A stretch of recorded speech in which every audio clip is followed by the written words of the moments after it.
The Big Issue. Breaking down the issues that matter.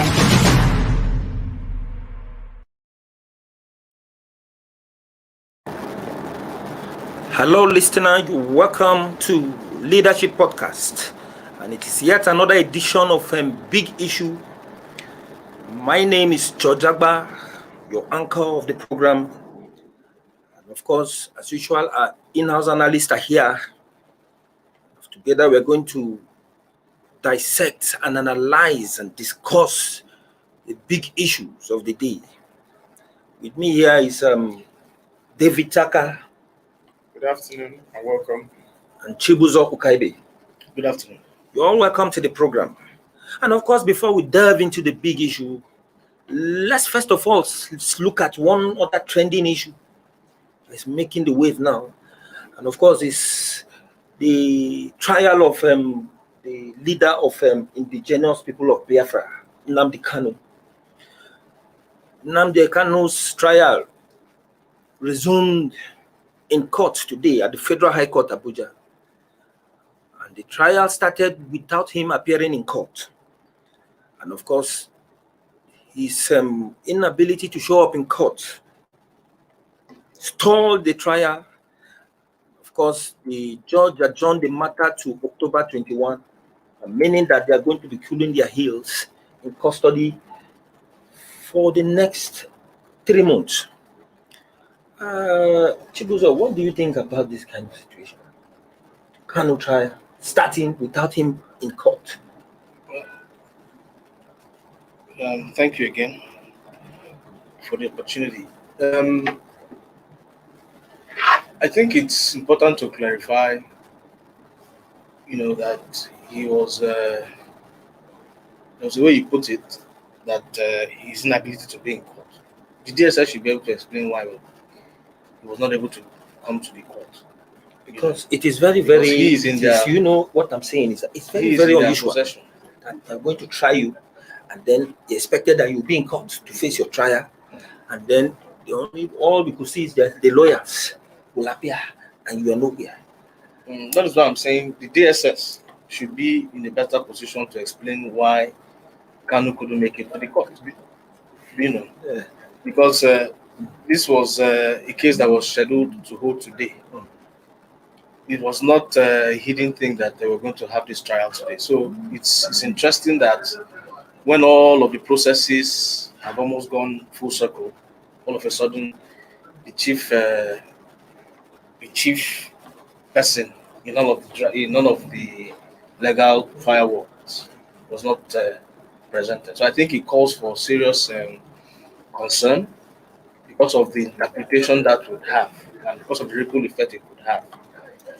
Before now, while he was arrested, there was a consistent call for there to be not just for it to be seen that this case is tried fairly, justly, and without any form of malice.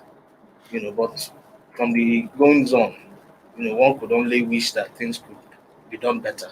Yes, but one of the prayers made before the court today by the defense counsel, that is Kanu lawyers, they were asking the judge to make an order transferring Kanu from the DSS custody to a correctional center. Of course, most times whenever there are cases like this, the accused, most times, are always afraid to be remanded in prison custody. But in this case, Kanu lawyers prefer that Kanu should be transferred from DSS to correctional center. David Taka, what do you think? It's like the lawyers, I think the defense counsel don't have faith. They don't have faith in the DSS. Of course, we as a nation are signatory to a lot of conventions that tend to protect your human rights. And of course, we have issues of human rights abuses amongst our security operatives. Even their facilities sometimes don't meet up to the standard. You see, you go to the facility, you see a dehumanizing facility that should not even accommodate even our animals. But you see a human being being kept there. So I believe that is one. Number two is the fact that it could be that he's being brutalized. or tortured, which is also against the laws, since we're signed to most of the UN conventions. But I don't think we practice those things, because on a daily basis you hear people shouting and crying, I'm supposed to enjoy social rights, but I've been deprived of. Who is doing this thing to the person? Those who are putting on that uniform to protect the people are the ones meting out such treatments on them. So it calls for worry.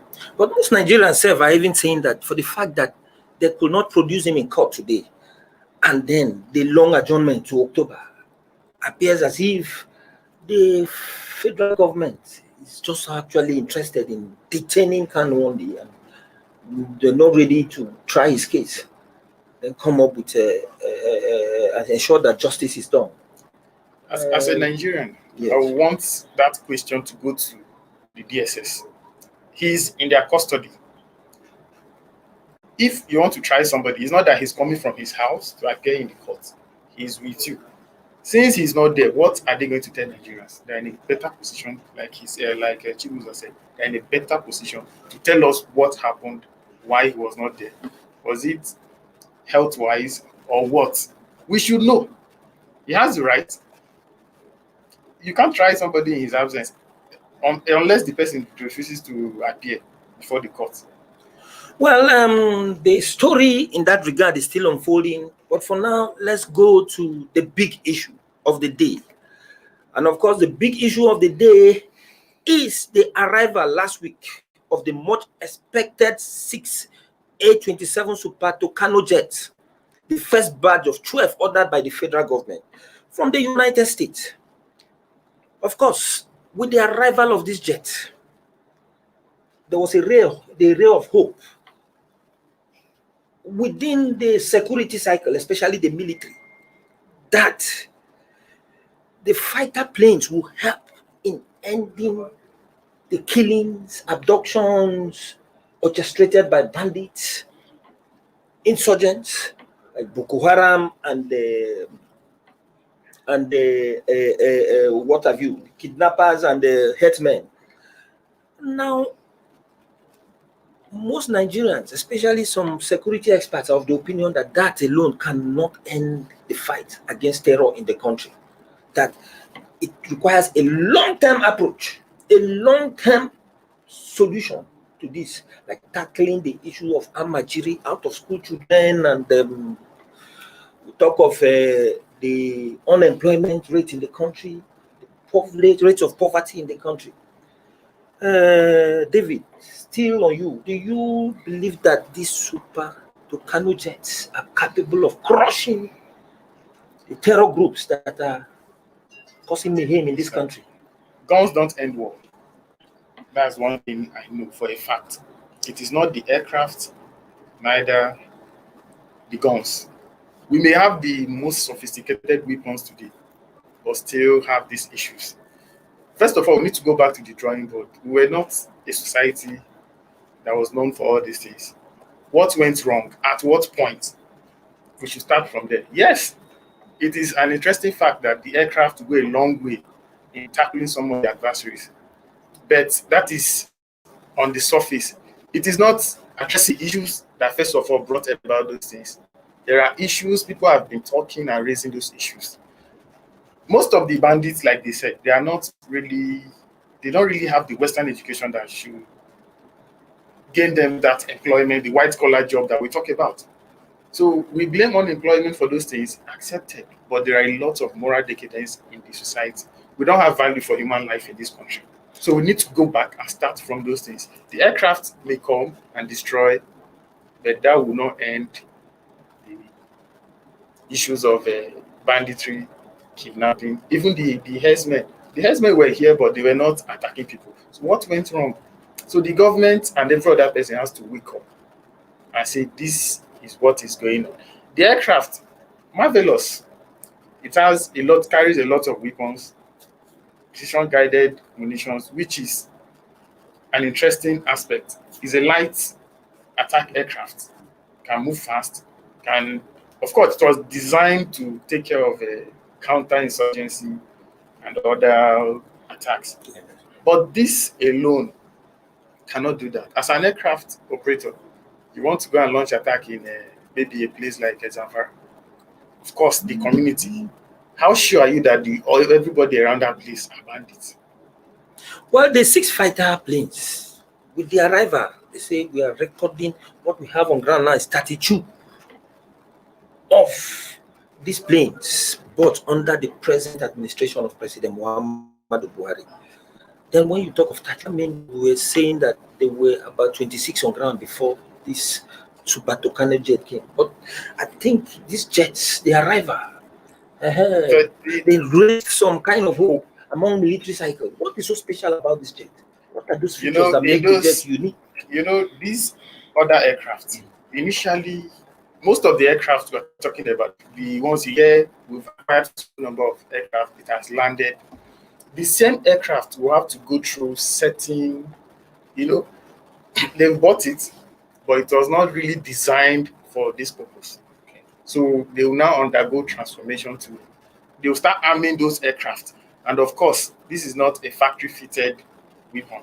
They will come and arm them here. So of course, they are limited. But this aircraft has been designed for purposes like this. So I believe, and not forgetting the fact that so far, about 60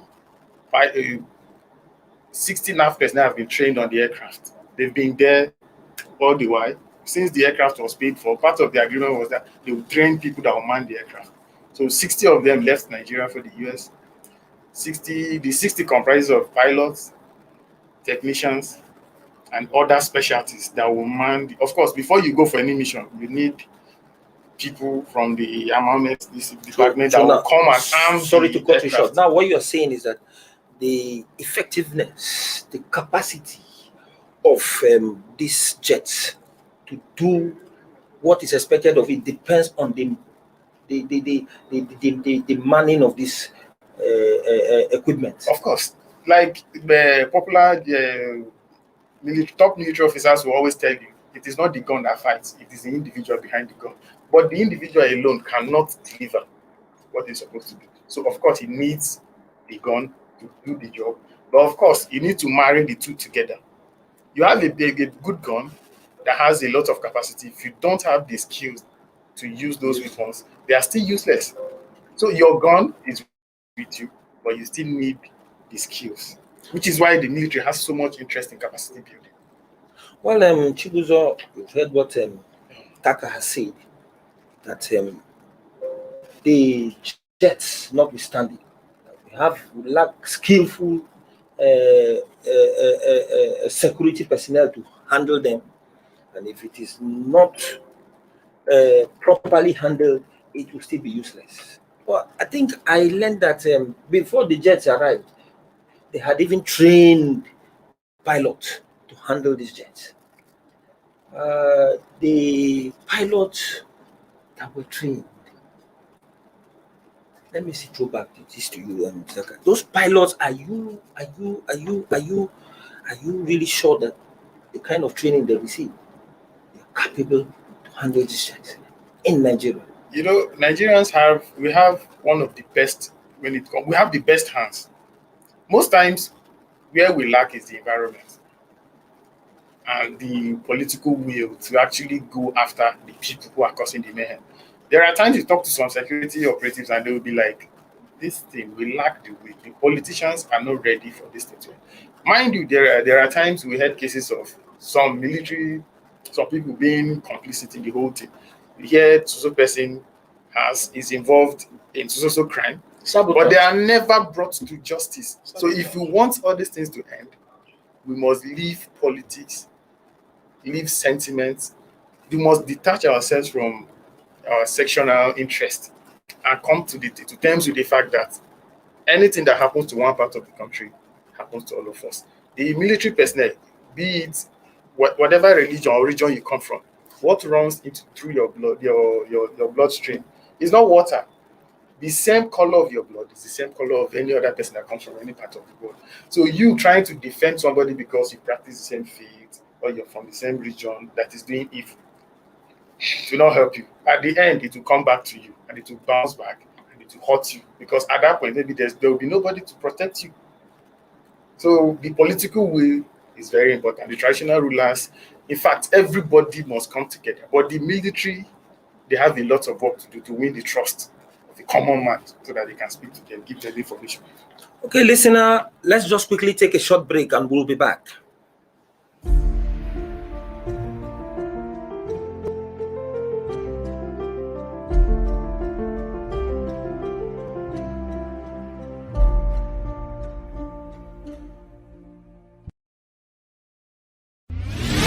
The Big Issue.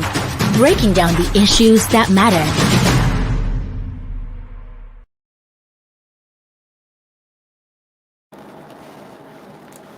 Well, welcome back. This is Big Issue.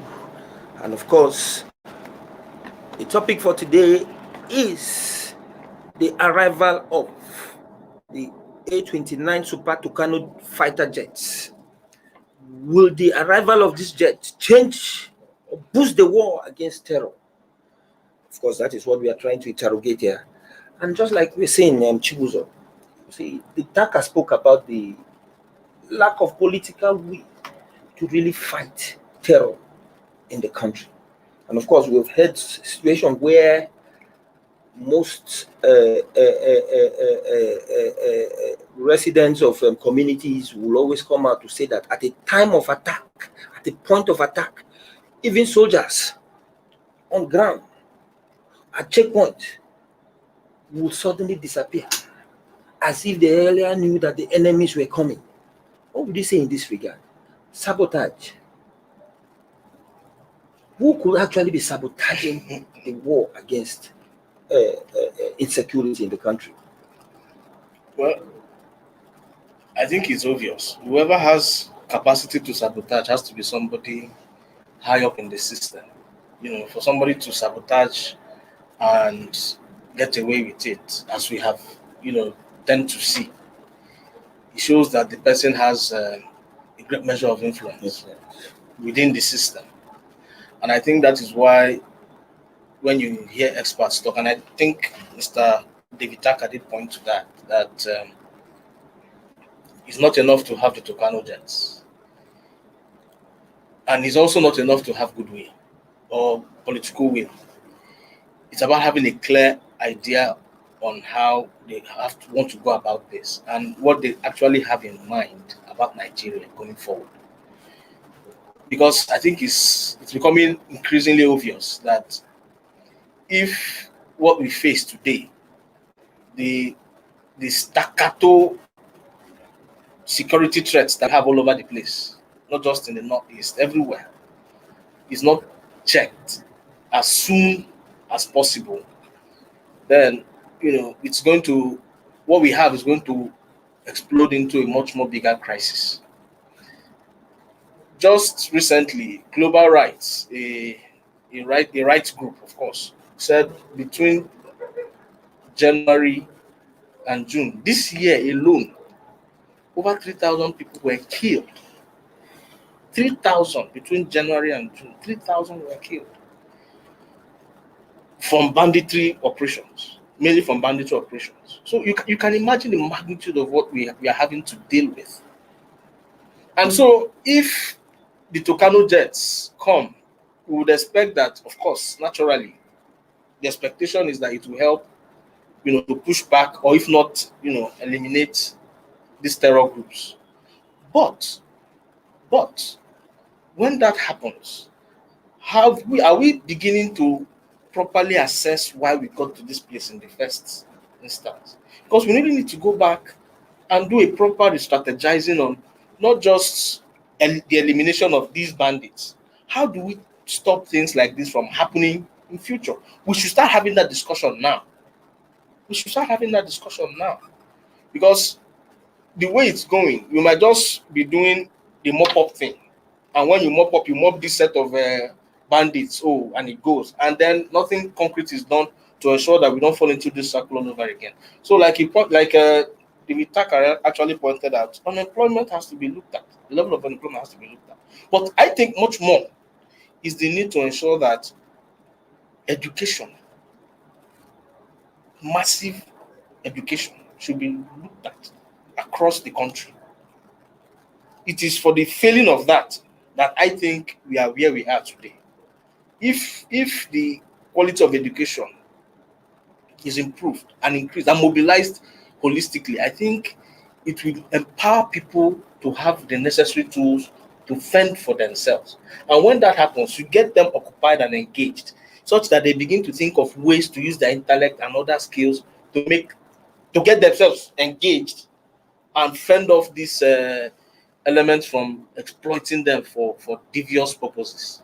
But you think education alone is enough to address this issue of course, there is no violence and crimes in the country? There is no one element that can solve the problem. But I think the ability to allow a man or a human being have the necessary tools in the context of the time and space he has and the environment. See, we are in a global world now. We are not just cocooned in one black place. It's a global world. The skills needed to function in this world are evolving very fast.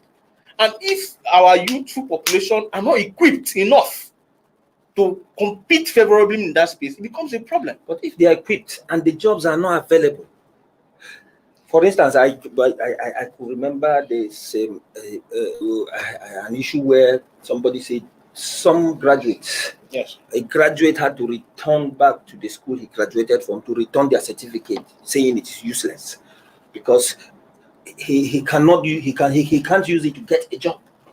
So if education, good and fine. Yes. If you get the education, there are no jobs, there are no facilities. Government refuses to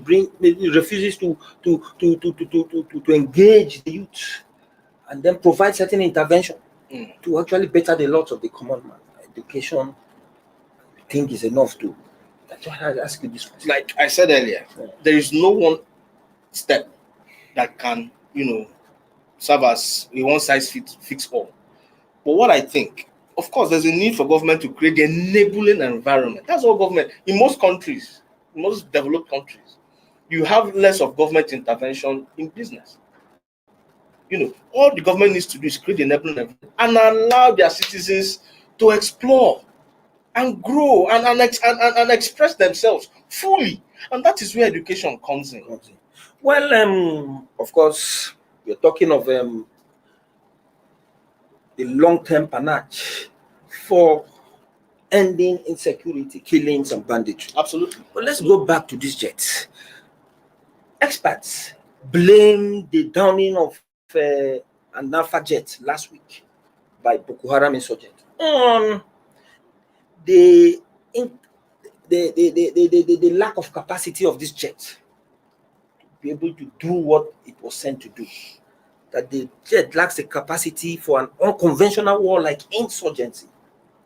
And of course, what they said is that most of the equipment required to enable the jet were not even mounted on the jet. If not for the fact that the pilot was smart enough to shoot himself out of the jet, he would have been a thing of the past by now.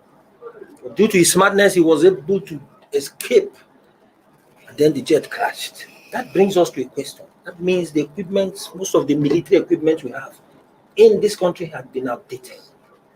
Why did government wait for so long to think it that they are supposed to equip the military and other security agency to fight Al-Qaeda? Well, that's a big issue. I may not be in a position to really speak on that. I'm only a defense correspondent with a partial access. Yes, I'm accredited. I'm supposed to have access to all the military facilities. But, of course, the clients where we operate from. So my access is limited. All in the name of national security, which I keep asking what it actually entails. Till date, I don't have the definition. But the Super Tucano, the Alpha jet, from what some of my sources will always tell me, they will tell me most of these aircraft, when they came to Nigeria, they were not new. A claim I cannot verify.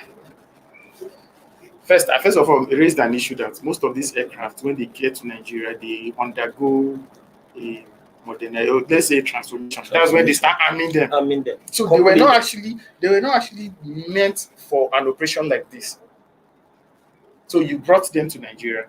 Maybe these were planes used by civilians. Yes, I've heard that some of them were trainer jets. You now bring them, you start arming them. So that maneuverability will not be there.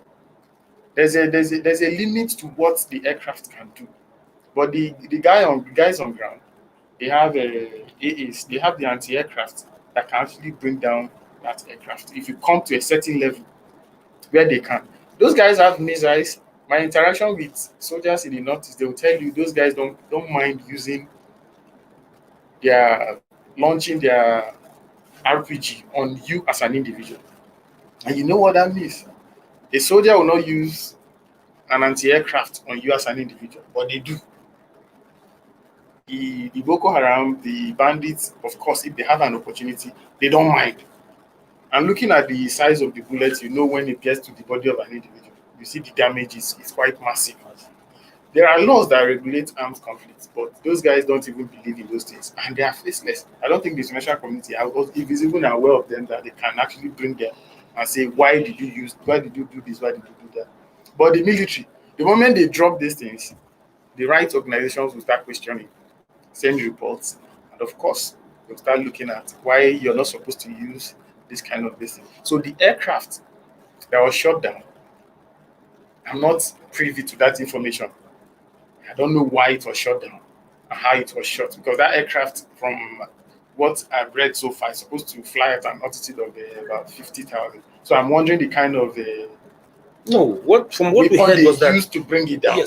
From what we heard is that the pilot probably would have come down to enable it focus well on the target, because of the lack of certain equipment that will enable it do what it do from that altitude you are saying. So that means the plane itself was ill-equipped. And of course, you just admitted to the fact that some of these aircrafts we talk about here are even trainer jets. It's just like giving somebody a toy gun to go and say, go and fight a true fight. When the other person holds a true weapon and you send somebody, that is way. But I think that is what this thing amounts to. That's one of the challenges. But because I don't think Nigerians actually probe what goes on in the military. Because you hear a lot of things about them and it dies there. Now, people are raising the issue of, there are several times we hear we're going to investigate this and we'll make the findings public. But when you probe further, what is the outcome of this investigation?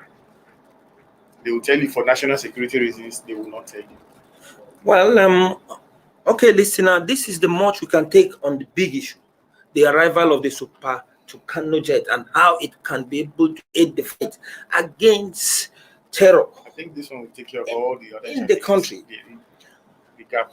So join us next time for another edition of this program. For now, let's say goodbye and stay blessed.